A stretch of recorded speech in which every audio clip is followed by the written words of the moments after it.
안녕하세요. 6기 파이썬 문법 기초반 오늘 복습 영상 진행하도록 하겠습니다. 우리 오늘 변수와 이제 변수 입력에 대한 내용을 배웠고요. 아무래도 변수에 대해서 우리가 정확하게 어떤 식으로 할당되는지를 다시 한번 배웠습니다. 그 다음에 변수라는 거는 이렇게 다양한 값들을 넣을 수도 있다는 걸 확인했고, 변수가 는을 통해서 그 변수 값이 잘 원리를 이해해 보면 오른쪽에 있는 값이 왼쪽 변수에 들어가는 거고, 그러면 결국에는 그 값이 다시 또 y 변수에 들어가고 x 변수에 들어간다는 것까지 수업 시간에 확인을 드렸습니다. 실제로 이렇게 변수 값을 바꿔서 오른쪽에 있는 변수의 값들이 왼쪽에 위치를 바꾸면 위치가 바꿔져서 대입된다는 것도 확인할 수 있었습니다.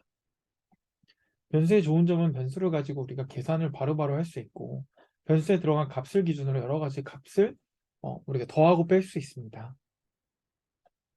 그 다음 나와 있는 것처럼 이제 연산 후에 할당을 계속 연산하는 건데, 이런 같은 경우 A를 계속 쓰게 되니까 저희가 수업 시간에 말씀드렸던 것처럼 귀찮으니 A에다가 플러스는 20을 한다는 건 A 값에다가 계속 20을 더한다라고 우리가 약속을 해가지고 이런 식으로 만든다는 걸 확인했습니다. 그래서 이 부분은 다음에 또 어떤 조건식이나 다양한 문법을 배울 때 중요한 부분이라 꼭 알고 계셨으면 좋겠습니다. 그 다음에 저희가 이제 변수에 대해서 값을 할당을 받아서 변수를 넣을 수 있다라고 했는데, 그게 가장 중요한 게 인풋이었죠. 인풋 같은 경우는 해당 문자열의 이제 값을 우리가 받게 되면은 그 값을 문자를 입력해서 이렇게 해서 넣게 되면 그 값이 출력이 되는데, 이걸 변수에도 넣을 수 있고 실제 변수를 출력하면 이렇게 나올 수 있다는 것도 확인이 되었습니다. 그래서 인풋이라는 게 상당히 좋은 점이 있는데, 문제는 여기서 봤던 게 이제 인풋 같은 경우는 기본으로 이제 문자열로 정리가 되기 때문에 나와 있었던 것처럼 인트를 넣게 되면 얘가 이제 숫자로 인식돼서 우리가 생각했던 두 개 더하면 15가 나오는 것도 확인했습니다. 그 다음에 이제 스플릿 함수를 이용해 가지고 인풋을 이용해 스플릿을 이용하면 두 개를 나눌 수 있다고 생각했고, 아무것도 없으면 공백이기 때문에 공백 값으로 나눠서 입력 가능하다고 말씀드렸고, 그 다음에 특정하게 내가 원하는 걸 넣으면 그 원하는 값을 적게 되면 두 가지 값으로 나눠진다는 것도 수업 시간에 배웠습니다. 그 다음에 맵 함수를 이용해 가지고 저희가 인트를 계속 써야 됐는데, 그냥 맵과 인트와 인풋 스플릿을 이용하면 한 번에 이렇게 인트로 바꿔줄 수 있다는 것도 배웠습니다. 출력문은 프린트문을 이용하는데, 기본적으로 프린트문에 대해서 우리가 알고 있지만 프린트문에도 이 세퍼레이터라는 것과 함께 구분자를 지정할 수 있고, 이렇게 나누게 되면 원하는 값을 넣게 되면 이렇게 값이 붙여져서 나온다는 것도 확인했고요. 줄바꿈도 확인했고, 그 다음에 이 값을 붙이는 법도 확인했습니다. 그래서 쭉 아래로 출력되는 값들에 대해서 옆으로 붙일 수도 있다는 것 확인했고요.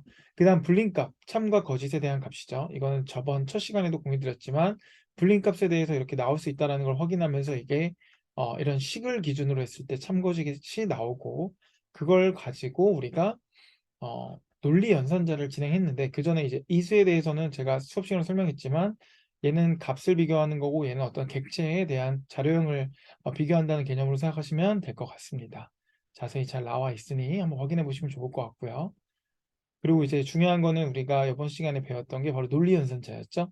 and, or, but, not의 조건이었고, 이제 비교 연산자 외에 불린 값을 논리 연산자로 이렇게 비교할 수 있다고 했었고, 나와 있는 것처럼 and 조건은 참 and 참이면 참이고, 참 and 거짓, 거짓 and 참이 다 거짓이죠. 그래서 and는 모두 다 참이어야지만 참이 나온다라는 것고 중요하고요. or 조건 같은 경우는 하나만 참이면 다 참이었죠. 거짓은 다 거짓이고요. 그래서 or는 둘 중 하나라도 참이면 다 참이 나온다. not은 반대의 개념이고요. 그래서 이런 식으로 우리가 and, or, not에 이렇게 막 복잡하게 있어도 순서가 not 다음에 and 다음에 or이다라는 걸 알고 계시면 그 작동 원리의 순서를 그대로 잘 체크해서 어, 대입만 하면 이렇게 쉽게 알 수 있다는 것도 확인했습니다. 그래서 이 true랑 false라는 게 사실 식으로 이렇게 만들 수 있죠. 이거 참이고 이것도 참이니까요, 그죠? 이런 부분을 이제 잘 이해하시면 나중에 조건식을 배울 때도 되게 중요하게 쉽게 이해가 되실 거예요. 그래서 이 부분 다시 한번 잘 복습해 주셔야 됩니다. 정말 쉽다고 느낄 수 있지만 이게 가장 중요한 거고 거의 대부분의 문법의 가장 주요를 이루는 내용이라서 꼭 부탁드립니다.